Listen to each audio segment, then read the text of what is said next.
Berarti kalau misalnya kita ngomongin nikah muda, berarti ada nikah tua dong, ya kan? Iya juga sih. Jadi sebenarnya nggak bisa ya. Tidak melihat di umur, tapi kedewasaannya gitu loh. Pada akhirnya usia berapapun ketika mereka memutuskan untuk menikah, ada yang memang kedewasaannya sudah sesuai dengan usianya. Ada juga orang-orang yang secara usia biologis mungkin udah 35 ke atas, tapi ternyata secara mental dan kedewasaan mereka belum sedewasa itu.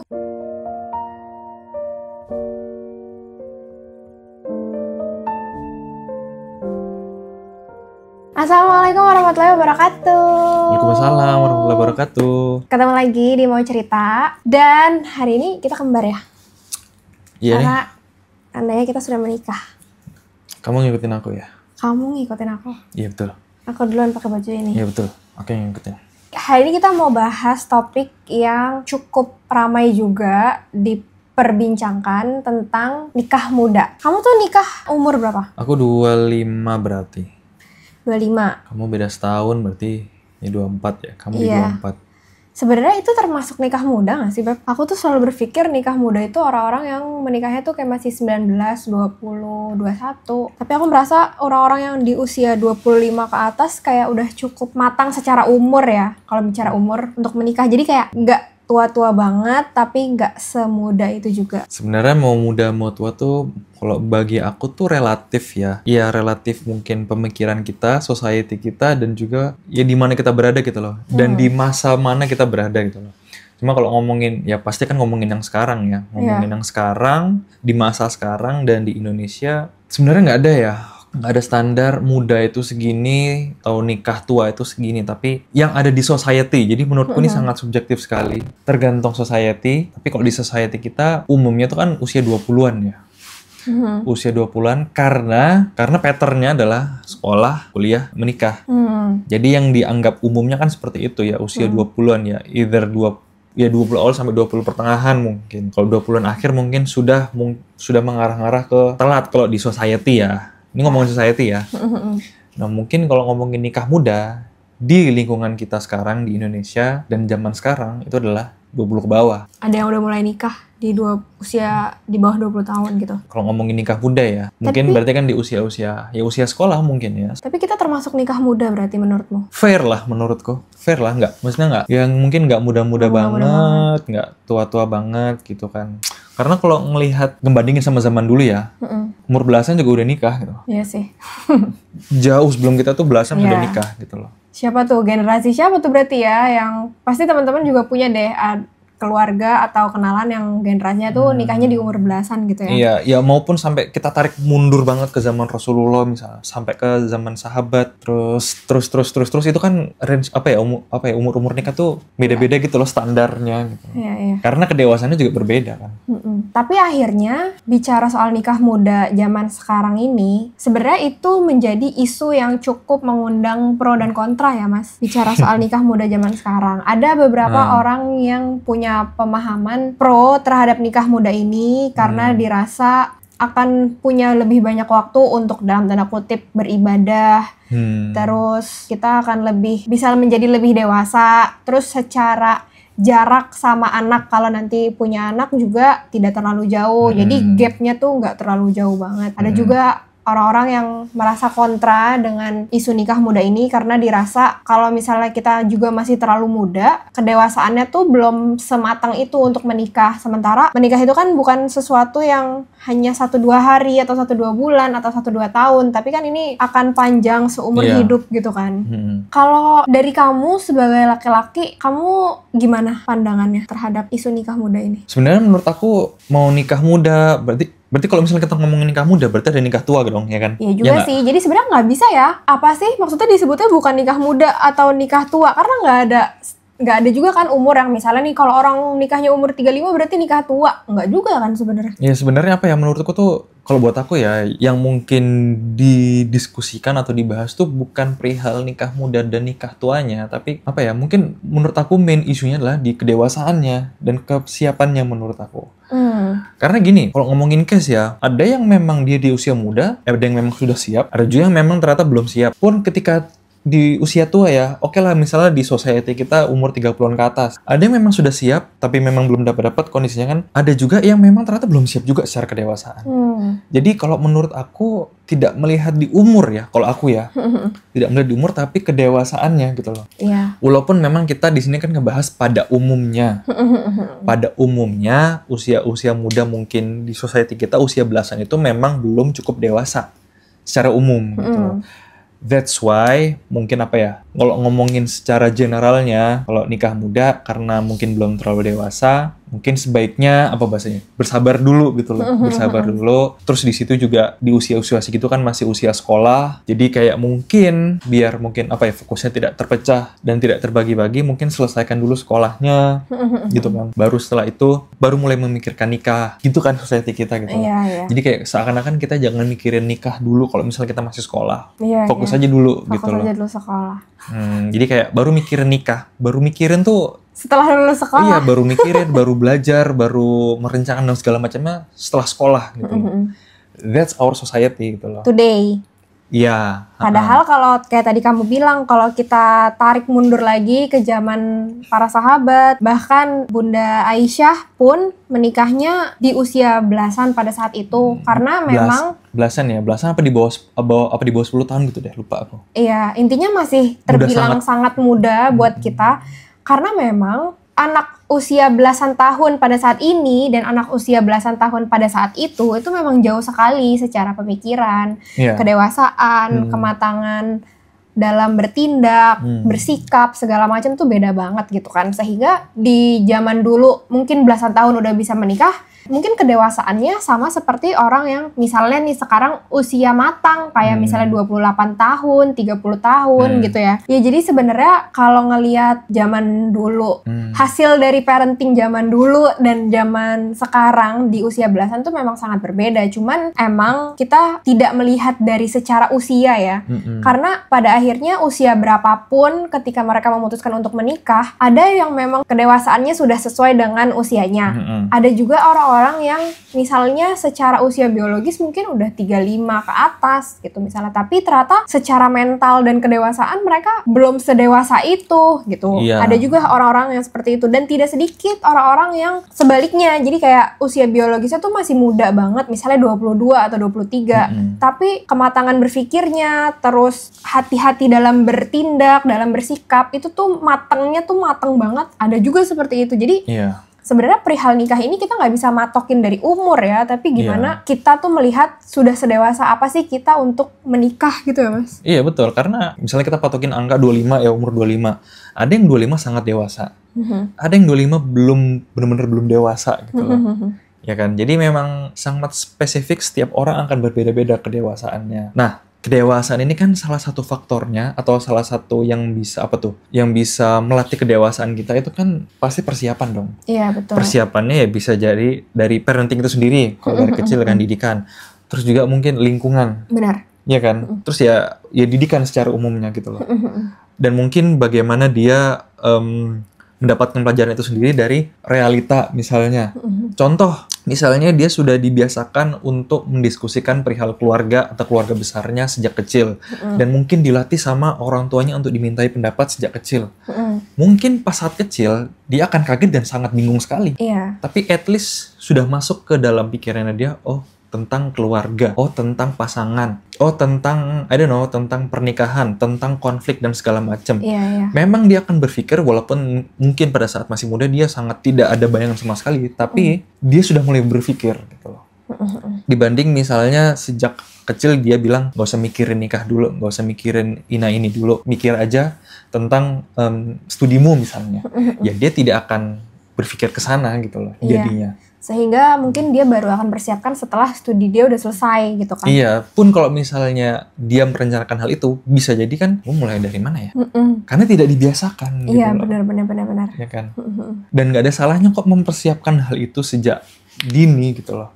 Mulai dikenalkan apa yang mungkin perlu dipertimbangkan, apa yang harus difikirkan dan segala macamnya, bagaimana planningnya, ya kan? Benar. Ya kan? Kita memikirkan, kita memplanning bukan berarti harus dikerjakan sekarang gitu loh. Betul. Bukan berarti harus menikah sekarang. Iya, karena memang persiapan itu kan bukan sesuatu yang singkat dan sederhana. Maksudnya nggak bisa kayak menyelesaikan sistem kebut semalam gitu bahasanya kan. Iya. Nggak bisa kayak gitu kan. Dan kedewasaan itu kan juga by experience gitu loh, nggak cuma teori. Benar-benar. Experience itu kan bisa banyak dan macam-macam dan berulang-ulang. Gitu. Sehingga terbentuklah kedewasaannya. Makanya kenapa ada yang misalnya dididik sama orang tuanya secara baik, mungkin di usia sekolah dia udah sangat dewasa sekali. Iya ya, kelihatan ya sebenarnya. Iya. Ujung-ujungnya balik lagi ke parenting sebenarnya ya Beb ya. Iya, sekarang kita ngeliat aja ke misalnya teman-teman sebaya kita deh. Mungkin ada yang masih main-main, ada yang masih atau misalnya nggak jelas lah misalnya.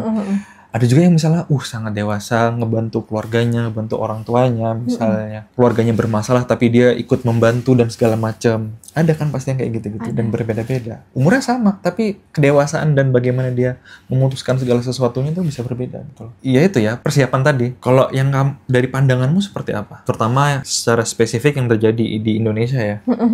Pada akhirnya aku belajar sebuah pola bahwa ketika nanti kita insya Allah dikaruniai anak, baik itu laki-laki maupun perempuan, sebenarnya sedari dini kita itu tidak hanya merawat dia sebagai anak gitu, tapi aku merasa kita akan merawat dan membentuk sebuah generasi baru ketika nanti mereka berumah tangga. Jadi kayak mempersiapkan mereka juga ketika kelak mereka menjadi istri, menjadi suami, menjadi ibu, menjadi ayah gitu. Sehingga aku merasa hal-hal yang memang perlu kita tanamkan sejak kecil, ya kita tanamkan aja itu sejak kecil, walaupun itu berbau atau berhubungan dengan pernikahan, atau misalnya antara suami dan istri. Kayak apa sih misalnya sesederhana gini, yang terjadi di kebanyakan society kita sekarang di Indonesia adalah anak laki-laki itu seperti dalam tanda kutip dimanja dengan dibiarkan aja terima jadi segala hal. Misalnya, urusan baju ada yang nyuciin, makan ada yang nyiapin. Misalnya mau sekolah pagi dibangunin. Uang bulanan disiapin. Apa yang terjadi pada anak laki-laki ini nih, taunya cuma terima jadi aja. Iya. Dia mau ini mau itu semuanya sudah ada dan akan ada gitu. Dan akan ada, udah disiapin gitu loh semuanya. Urusan sesederhana misalnya naruh baju ke lemari atau misalnya ada cucian kotor atau apa, itu dia tuh benar-benar terima jadi. Sesederhana juga misalnya ya bersihin rumahnya atau kamarnya sendiri. Pasti kayak udah ada yang bersihin atau apa. Kebanyakan ya, tidak semua teman-teman, tapi kebanyakan tuh seperti itu. Sehingga aku merasa laki-laki yang tumbuh dengan didikan seperti itu, besarnya nanti tuh akan cenderung banyak bergantung dengan orang tuanya. Karena dia terbiasa nurut, dia terbiasa diatur, dia terbiasa tidak mengambil keputusan itu sendiri. Pada saat dia dewasa dan berusaha untuk mengambil sebuah keputusan itu sendiri, dia akan merasa, bener gak ya menurut orang tua gue kayak gini? Jadi kayak ada dia ragu dengan dirinya sendiri gitu loh. Dia mampu melakukan itu atau enggak. Karena bahasanya gini ya, yaitu tadi ya kalau ngomongin dia semuanya terima jadi, ketika dibuka kan pintu realitanya, ketika mungkin dia sendiri atau misalnya dia berkeluarga, pas buka pintu, gue harus ngapain ya? Iya, kok beda ya sama dulu sebelum nikah gitu. Gue sekarang mau minta sesuatu nggak bisa langsung kayak dulu. Tapi dulu gimana caranya ya? Mungkin sesederhana beresin kamar. Aku yakin mungkin yang awalnya nggak biasa, terus dia dituntut untuk melakukan itu mungkin bisa. Tapi yang tidak terlatih adalah habitsnya. Iya betul. Habitsnya. Mungkin nyuci baju dia tahu caranya. Bersihin rumah. Terus mungkin ngatur keuangan, mungkin kalau fokus ke satu-satunya bisa, tapi ketika dia dituntut untuk harus bisa semuanya, dia tidak bisa mengatur itu semua. Ya, maksudnya dia bingung gitu, kayak harus mana dulu yang ditentukan gitu kan. Ya pasti ini juga terjadi lah di aku dan kita pelajari gitu lebih. Misalnya ketika kita mahasiswa yang kuliah, sebelum pas sekolah mungkin masih sama orang tua, terus pas kuliah sendiri. Itu kan sudah mulai terfikir, ya hal finansial gimana nih gue ngatur nih sebulan. Ini kosan misalnya kamar, gimana gue ngaturnya nih selama sekian periode misalnya. Terus belum lagi ngurusin kuliahnya dan segala macamnya. Kan kita sudah mulai terlatih untuk berpikir hal-hal itu kan. Benar. Yang mungkin awal kita nggak biasa, tiba-tiba kita jebret. Ayo lo, gimana nih? Jadi kayak kita tuh dituntut atau sebenarnya dipaksa dalam konteks yang baik untuk belajar. Benar. Hidup gitu loh. Survival jadi. Begitupun juga kamu ketika kesini kan. Iya. Kan. Belajar kayak. Yang mungkin pas di rumah kamu nggak kepikiran harus bisa ini, harus bisa itu. Ternyata di sini aku harus bisa melakukan itu. Iya, jadi sebenarnya apa yang terjadi di kita sekarang ini, aku merasa memang akarnya ada di parenting sih. Bagaimana setiap orang tua itu menyiapkan anaknya bukan hanya sebagai anak yang berbakti, anak yang nurut, anak yang baik, atau gimana, atau apapun lah ya. Tapi juga mempersiapkan kelak anak itu menjadi seorang kepala keluarga atau menjadi seorang istri. Karena memang akhirnya banyak ketakutan-ketakutan para perempuan di luar sana karena mereka melihat banyak laki-laki yang dalam tanda kutip ya, mungkin kita kemarin sempat bahas juga, patriarki. Kenapa akhirnya laki-laki itu terbentuk patriarki seperti itu? Patriarki dalam tanda kutip kayak misalnya apa-apa cuman terima jadi aja, apa-apa diserahkan ke istrinya. Karena memang pola asuh atau pola kebiasaan dia sebelumnya tuh tidak membentuk dia menjadi laki-laki yang bisa bertanggung jawab atau mandiri. Sebenarnya istilah patriarki ini kemarin aku bahas juga ya sama Kak Nyo, teman-teman mungkin bisa nonton lengkapnya di situ. Tapi kurang tepat sebetulnya istilah bahwa suamiku patriarki atau suamiku tidak patriarki. Karena menurut kita berdua setelah kita ngobrol itu, yang lebih tepat adalah bagaimana laki-laki itu mengerti bahwa dia itu adalah orang yang diamanahi, diberikan tanggung jawab sebagai qawam. Qawam itu artinya pemimpin. Pemimpin itu bagaimana dia bisa mengendalikan, dia bisa mengatur, dia bisa memastikan bahwa rumah tangga ini tuh kesehariannya berjalan dengan baik gitu. Jadi bukan hanya sekedar mencari uang, memberikan nafkah, udah dikasih tanggung jawab untuk mencari nafkah aja, tidak semua laki-laki melakukan itu gitu kan. Ya sebenarnya sama kayak analoginya yang mungkin sebelumnya pernah kita bahas seperti sekolahan. Ya suami itu sebagai kepala sekolahnya, dan istrinya sebagai gurunya gitu loh. Dan kepala sekolah kan misalnya nggak hanya ujuk-ujuk hanya mencari uang untuk sekolahnya misalnya ya. Kalau ini misalnya swasta gitu ya sekolahannya, dia nggak cuma untuk nyari revenue untuk sekolahnya, tapi harus memastikan kegiatan belajar mengajarnya, apa yang disampaikan gurunya mengajar, semuanya harus dipastikan itu baik oleh kepala sekolahnya gitu loh. Benar-benar. Harus dipastikan semua aspek yang ada di sekolahan itu tuh dipastikan berjalan dengan baik oleh kepala sekolahnya gitu. Betul. Sehingga memang perihal menikah ini kalau ketemu sama laki-laki yang mungkin secara usia sudah dewasa tapi secara qawamnya belum berfungsi dengan baik, akhirnya orang tuanya merasa kamu kan belum siap nikah gitu. Iya. Ya kan? Karena dari dulu bilang jangan mikirin ini nanti aja nanti. Nggak kerasa ngomong nanti ternyata udah usia berapa gitu. Begitu anaknya merasa dia udah siap menikah atau misalnya dia mau menikah, kita nggak usah ngomong udah siap atau belum deh, bilang aja dulu mau gitu ya, aku mau nikah misalnya gitu. Tidak sedikit akhirnya orang tuanya mengatakan, kamu mau nikah emang kamu udah bisa ngerjain, coba buang sampah tuh misalnya gitu.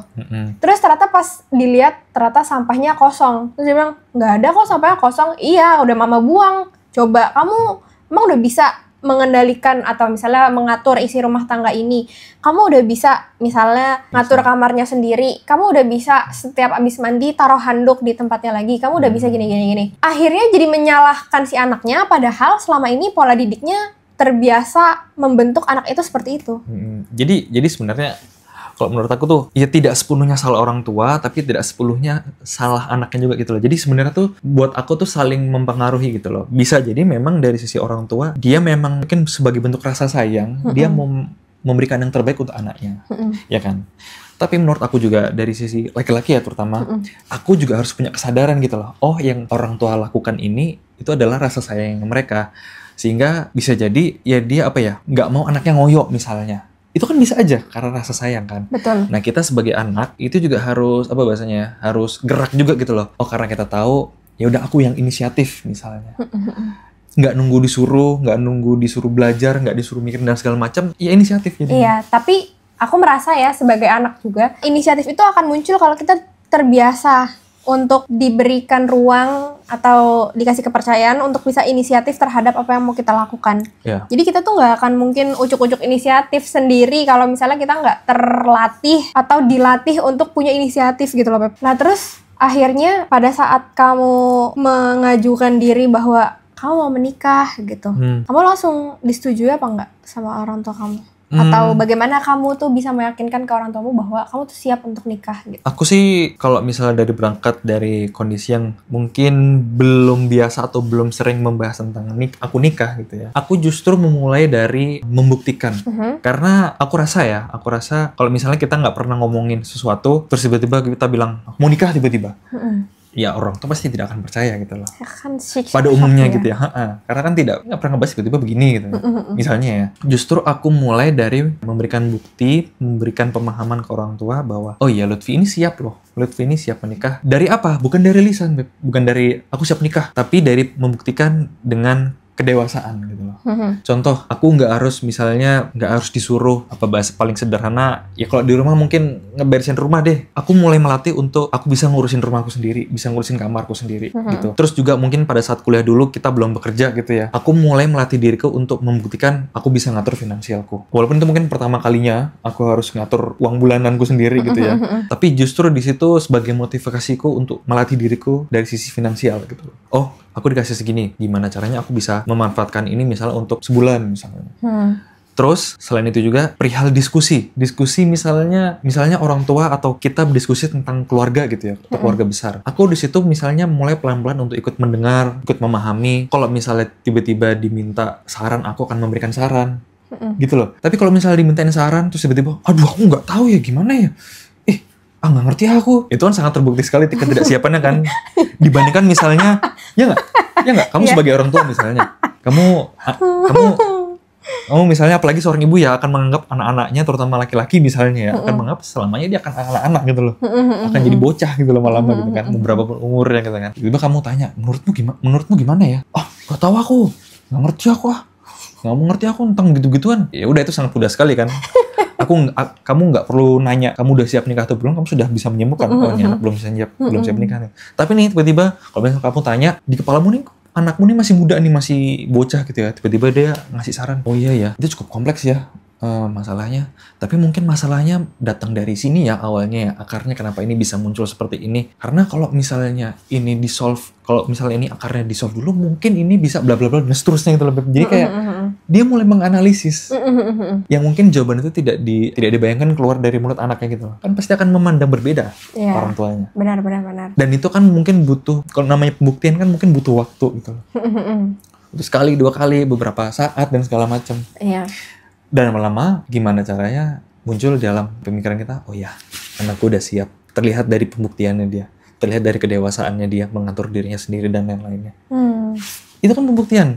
Iya. Nggak bisa kita cuma bilang ke orang tua, aku udah dewasa, nggak usah lah. Nggak akan bisa. Iya, karena sampai kapanpun kita akan tetap dianggap anak-anak sama orang tua kita. Iya, namanya kesiapan dan kedewasaan begitu kan, ya bisa dijawabin dengan pembuktian, nggak bisa dengan cuma dibilang gitu doang. Iya, benar. Jadi sebenarnya ketika kita merasa kita tuh pengen menikah, justru sebenarnya sebelum akhirnya kita menyampaikan ke orang tua, kita harus nunjukin dulu ke orang tua bahwa ada beberapa perubahan sikap atau perubahan pemikiran kita yang menjadi lebih dewasa dengan menunjukkan itu ke orang tua gitu ya. Dalam betul. Hal apapun yang terjadi di dalam rumah tangga, kita tuh ikut terlibat, kita ikut bantu, misalnya bantu mikir kah, atau bantu mengerjakan, atau bantu apapun lah, tapi kita tuh terlibat gitu, sehingga orang tua kita tuh menyadari bahwa misalnya nih di usia kita yang misalnya 23 tahun atau 24 tahun, orang tua kita akan menyadari bahwa ternyata anak aku cukup dewasa ya, even kita belum ngomong apapun sama orang tua kita.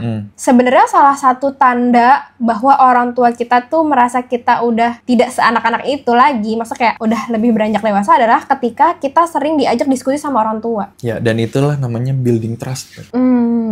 Ya kan, percaya kita sama orang tua. Dan itu kan nggak ujuk-ujuk tiba-tiba kita dewasa kan. Betul. Tapi kan dibarengi ada proses. Iya, dibarengi juga dengan ikhtiar kita untuk bersiap diri, persiapan juga gitu loh. Dari kita sebagai anak nggak hanya nunggu waktu kita lama-lama akan dewasa. No, kita juga ikhtiar untuk bersiap diri gitu. Iya, benar-benar. Karena dewasa juga nggak akan tiba-tiba ujuk-ujuk dewasa. Dewasa juga suatu proses sebenarnya yang kita jalankan mungkin secara tidak sadar sejak maybe 10 tahun lalu, 15 tahun lalu gitu. Proses yang panjang ya. Iya, persiapan itu. Jadi sebenarnya perihal menikah atau berumah tangga itu sesuatu yang memang harusnya disiapkan dari jauh-jauh hari banget ya, Beb. Iya, betul. Bukan pada saat kita lulus kuliah atau lulus kuliah lah yang paling umum ya. lulus kuliah kita baru kepikiran untuk mempersiapkan nikah, tapi jauh sebelum itu mungkin pas kita SMP atau pas kita SMA kita mulai mempelajari apa-apa aja sih sebenarnya yang harus dipersiapkan sebelum menikah gitu ya. Iya, bahkan menurutku dari kita pun kecil. Ya sih sebenarnya ya. Apa ya namanya persiapan kan nggak hanya belajar gitu, lebih nggak hanya belajar misalnya secara teoritis atau melihat video dan segala macam, tapi mengenalkan kan juga proses dari persiapan. Betul. Misalnya kita punya anak, kita mengenalkan kita ini posisinya sebagai orang tua. Namanya orang tua, kita pasangan, sebaiknya kita menjadi pasangan yang harmonis. Itu kan akan melekat di memori anak gitu. Sehingga dia tahu ketika nanti dia berkeluarga, dia juga akan mencontoh hal baik seperti itu gitu ya. Iya, dari start perkenalannya itu. Jadi sebenarnya buat teman-teman yang mungkin baru lulus SMA, baru lulus SMP bahkan, atau pokoknya Ya masih muda lah. yang masih muda dan udah mulai dengerin podcast kita dari kemarin, sebetulnya bukan hal yang tabu atau bukan hal yang memalukan kalau teman-teman sudah berpikir untuk mempersiapkan pernikahan. Karena justru itu the best timing untuk mulai mempersiapkan itu sendiri. Karena ke depan mungkin akan ada banyak hal yang baru, akan ada banyak ilmu yang baru, ada banyak kejadian yang baru yang mungkin perlu teman-teman pelajari, teman-teman analisa bagaimana sebaiknya ketika berumah tangga, bagaimana sebaiknya ketika kita menjadi istri, bagaimana apa aja yang harus dilakukan ketika kita menjadi suami gitu ya. Jadi sebenarnya persiapan pernikahan itu bukan hanya 1-2 tahun, tapi menurutku panjang. It's a long journey gitu. Iya. Ya kan? It's a lifetime learning gitu loh. Bahkan kita sampai sekarang pun juga masih belajar, tetap belajar terus gitu ya, Beb. Yang namanya ilmu pernikahan itu kan tidak ada berhenti-berhentinya, belajar sampai kita wafat gitu loh. Dan kita akan tetap terus ta'aruf. Iya kan? Gitu.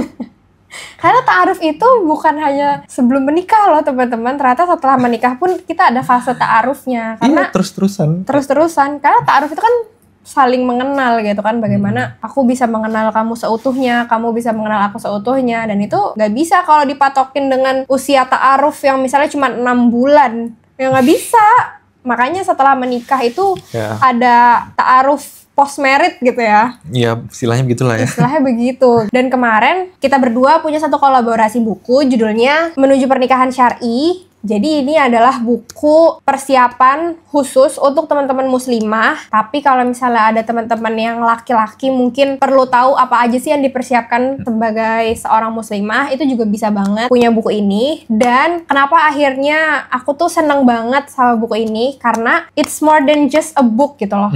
Ini tuh bukan hanya sekedar buku yang ada materi-materinya, tapi juga ada jurnalnya, ada pertanyaan-pertanyaan yang membuat kita tuh sadar sebenarnya kita tuh udah siap menikah, atau kita tuh hanya sekedar FOMO pengen nikah aja ngelihat orang udah nikah. Iya, ngeliat enak-enaknya aja, jadi kita pengen ikutan bahasanya. Iya, bahasanya gitu. Dan di sini tuh akan kelihatan misalnya, oh ternyata sejauh ini aku tuh cuman FOMO doang ya, pengen menikah. Ternyata banyak hal-hal yang aku tuh belum siap secara pernikahan. Sehingga di buku ini teman-teman bisa mempersiapkan diri teman-teman jauh lebih dalam lagi. Iya, karena ini juga sebenarnya selain bahas pernikahannya itu sendiri, ini juga sebenarnya kita bisa menilai sendiri kita tuh sudah sesiap apa, kita tuh sudah matang belum sih secara diri dulu nih mungkin sebelum masuk pernikahannya. Jadi ini adalah salah satu cara juga atau ikhtiar untuk lebih mengenali diri kita juga sebelum menikah. Dan kalau misalnya teman-teman belum ada rencana menikah dalam waktu dekat pun, ini juga sebagai sebagai bekal sebenarnya. Walaupun misalnya teman-teman baca dan menyelesaikan buku ini ternyata belum nikah, it's funny. Jadi kayak ini part of the journey gitu loh. Iya. Jadi bisa dipakai kapanpun. Betul. Gitu loh. Bahkan kita pun yang menikah, yang sudah menikah, banyak banget pelajaran yang bisa kita dapat di sini. Bener. Jadi itu di sini juga ada bagian yang kayak nge-review kita nih setelah 3 tahun menikah, apa aja sih yang udah kita dapetin, atau apa aja kekurangan atau kelebihan atau pelajaran yang mungkin kita dapetin selama ini gitu. Dan kenapa aku bilang ini tuh sangat bagus buat teman-teman yang sedang mempersiapkan diri untuk pernikahan, karena ini aku spill dikit isinya ya. Jadi mulai dari bab 1 aja itu bicara tentang niat kita. Oh, itu rootnya ya? Iya, rootnya. Jadi udah dibahas dari akarnya. Bukan hanya sekedar kepengen nikah, tapi coba deh digali lagi. Apa sih niat kita untuk menikah? Kenapa kita harus menikah? Gitu kan. Karena kan banyak juga sekarang orang-orang yang memilih untuk singlehood atau hidup sendiri gitu. Tapi di buku ini tuh dibahas kenapa akhirnya kita harus menikah. Apa sih niat kita dalam menikah? Terus bagaimana kita tuh bisa memperbaiki di dalam diri kita, membenahi diri kita sendiri. Terus juga apa aja sih potensi yang kita punya untuk bisa kita kembangkan. Terus juga bagaimana caranya kita tuh merancang perbaikan diri kita sendiri. Wow, Jadi banyak ke diri sendiri dulu ya fokusnya. Iya, fokusnya tuh benar-benar di diri kita sendiri dulu, karena bagaimanapun kita kan mencerminkan pasangan kita kan. Maksudnya pasangan kita itu kan adalah cerminan kita. Jadi kalau misalnya kita nyiapinnya mungkin setengah-setengah, bisa jadi kita akan ketemu orang yang juga nyiapinnya setengah-setengah. Ini jadi kita sebelum ta'aruf ke orang, ini taruh sama diri sendiri dulu bahasanya ya? Bener banget. Kita taruh dulu sama diri kita sendiri. Dibahasnya tuh banyak banget juga tentang potret cinta dalam pandangan Islam, bagaimana konsep jodoh, terus proses ta'aruf yang syar'i itu seperti apa, terus bagaimana resep menuju pernikahan syar'i. Jadi sebenarnya ini adalah buku yang sangat bisa teman-teman miliki pada saat teman-teman mungkin baru lulus, yang belum kepikiran untuk nikah, tapi udah tahu bahwa oh ternyata sebanyak ini ya yang harus disiapkan untuk menikah. Bahkan nggak apa-apa juga loh kalau misalnya teman-teman tuh masih sekolah, karena ada yang pernah nanya kan? Bener. Sangat nggak apa-apa banget teman-teman yang masih sekolah untuk punya buku ini. Dan sebetulnya bukan hal yang jadi dicengin sama teman-teman gitu ya. Kalau misalnya, ih udah mau nyiapin buat nikah, kamu kan masih muda, misalnya gitu. Nggak apa-apa, cuman kita loh yang tahu bagaimana persiapan diri kita gitu.